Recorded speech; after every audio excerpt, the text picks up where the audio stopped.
All right, we made it. Video number 10. This is the first part of my AR build. I've got all the parts for the lower kit. I'm gonna put it together. And also because this is my 10th video, I wanted it to be a little special. And you guys have found out by now that I love the LOLs. So the first 4 people, well, let's make it 5. The first 5 people to leave me a joke in the comments, I will send you one of my ultimate survival kits. This is a 32-piece survival kit in an Altoid style tin. I did a previous video on it. But first 5 people to leave me a joke in the comments, I'll send you one of these just because I love a good time. I love a good joke. So anyways, appreciate it. And let's get into this AR build part 1 of the series. All right, so here's what I've acquired so far for putting the AR together. To be honest, I don't even remember exactly how much I spent because I acquired these parts over several months. But anyways, let's just start with the lower, the main part. This is the part that's registered.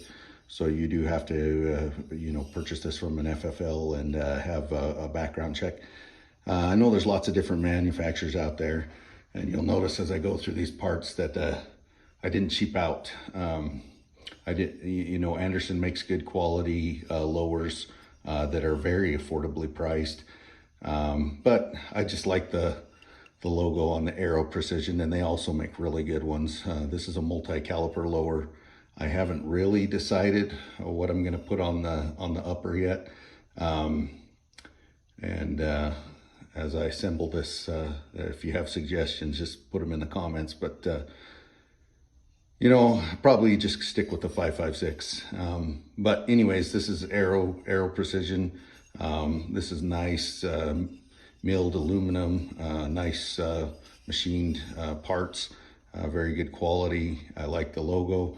I went with a flat dark earth. Like I said, I live in a desert type area, and so that stands out to me less than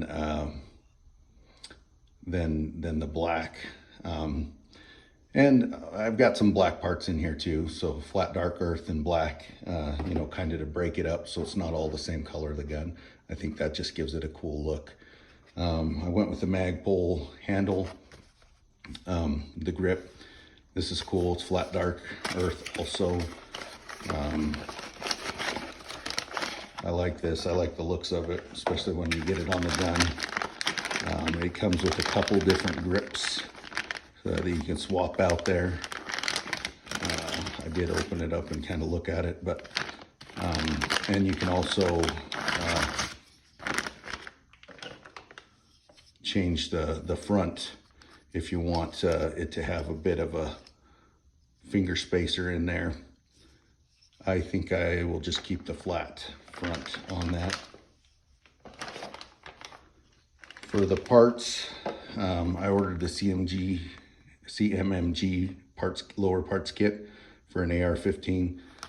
I like CMMG. This was pretty affordably priced, and I have a CMMG MK47 that I really like, and I've upgraded some stuff on that. And I believe this will take care of everything that I wanted. This kit does not come with a trigger because I wanted to purchase my own trigger.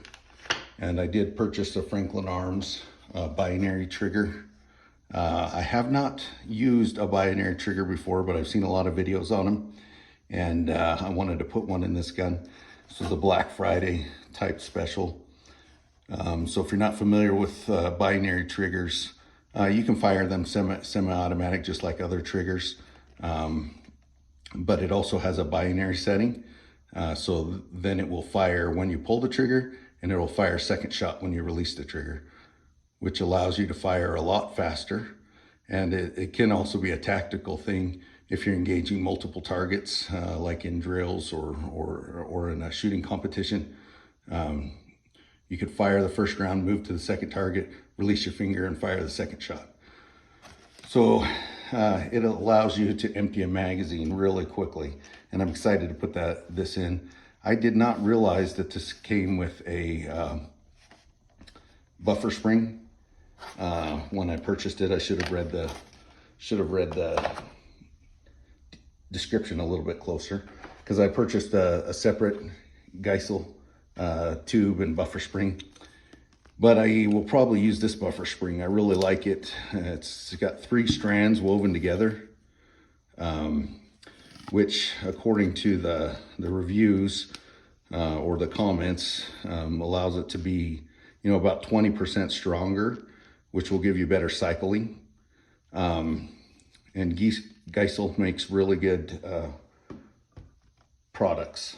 And so I wanted that. And then for the trigger guard, I again went with just a Magpul black to give it a little bit different look there. And I'm excited for how this is going to turn out. Then for the stock, I went with this minimalist stock from Mission First Tactical. They make really good stuff. It had good reviews. I've not used one of these before. The one complaint some people had was that this, you know, it's really lightweight. They like it, but this potentially could get caught. The way this buttstock is L-shaped could get caught on clothing or other things. And so I saw a video where a guy took some paracord and did a wrap in between there and there to make it so that your edge wouldn't get caught on anything. And you guys have found out that I do like my paracord, so I was excited for being able to do a paracord wrap there. And I may use, I've got some survival cord that has got inside of it, it's got a fire striker, it's got several different things inside of it. It's got one piece that is kindling for fire. It's got one that's a little copper wire that you can use for making snares, and the other one that's got it's also got fishing line in it, and then I think one other thing. But anyway, so it's got all different things wrapped inside the paracord, and that would make this you know, a true survival stock. If you get 10 feet of that other thing in there, you've got some fishing string and some fire starter and things like that. And then you've got to have you know, some gun oil, some lubricant. So this is what I'm gonna do. I'm gonna put this together. I know YouTube does not like videos where they assemble firearms, so I'm probably just gonna do this on my own and show you the finished product. All right, stay tuned. 2,000 years later. Well, I'm back and I'm really digging how this build is turning out. This is my first time assembling an AR. I'm glad I didn't do it on camera because I made rookie mistakes. Lost a detent pin in the spring and had to go pick up another one from down at Cal Ranch. But I'm really liking how it's coming together. There's lots of videos of how to assemble an AR if it's your first time like mine doing it. There's lots of great YouTube videos. The CMMG lower parts kit that I came with a link to a video of how to put their kit in. The Franklin Arms trigger, a binary trigger that I purchased, it came with a set of printed instructions. So there's lots of tools. You will want a kit, something with a hammer and brass punches, like this little kit here, so that you can get some of the parts in place. But a lot of it came together really nicely. I'm really liking this. Let me zoom out just a little bit here, and you can let me know in the comments what you think. But I'm really liking this Mission First brace. I think it looks nice. It's lightweight. It's mil spec, and it just operates really nicely. It's got this rubberized butt plate. It's got the QD quick detach port so I can put a sling on it. I didn't get the paracord done from there to there like I wanted, but I'll save that for the next video. And really liking how the Magpul furniture and made it up with the Aero Precision lower. Just a really nice vibe. The Magpul, of course, has the little compartment in there for extra oil. I don't know how often I'd use that out in the field, but it is nice to have a little storage compartment there.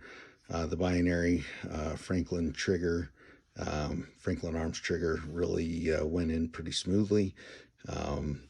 Didn't have any issues with it, and it's a binary trigger, so it's got 3 settings. It's got safe, semi-auto, and binary, which the binary will fire the trigger when you pull it, and then it reset, and then as you release the trigger, it'll fire again. So that is a feature for faster firing. It's a really nice option. And I'm just really liking how it came together. Let me know in the comments what you think. But I'm really digging the look of it. Excited to go try it out. And let me know if you have any comments or suggestions, what you'd like to see me do to it. I still haven't purchased the parts for the upper yet, but I'm working on that, doing some shopping around. Checked a lot of stores, but I'm gonna have to go online, I think, because everybody's sold out of a lot of parts. All right, hope you enjoyed that. It's been a lot of fun. I will put a second video when I get the parts for the upper kit, and then probably a third video when we go out shooting it. Hopefully there will be less snow on the ground by then. But like I said, this is my 10th video, so leave those jokes in the comment, and the first 5 I'll send you one of my ultimate 32-piece survival kits in the Altoid style tin that I did in a previous video. But being this the 10th video, I also wanted a good joke, and so this is one of my favorites that I've heard, and so I'll share it with you. So there's this farmer out in the field plowing. His tractor breaks down and he needs a pair of pliers. Looks everywhere, can't find him. He sees his wife over at the house on the porch, and he hollers at her, "Hey honey, I need a pair of pliers." And she's like, "Huh?" And he's like, "Well, you can't hear me." So he says, "Hey honey, the tractor is broke and I need a pair of pliers." And she's like, "What in the world?" And he says, "The tractor is broke and I need a pair of pliers." And she goes, and he's like, "No, no, no, no, no." He says, "The tractor is broke and I need a pair of pliers." And she's like, and he's like, "What in the world?" And so he just walks over there to the porch and comes up to his wife and he says, "Honey, I was trying to tell you that the tractor was broke and I need a pair of pliers." And she says, "I know, there's a pair under the seat."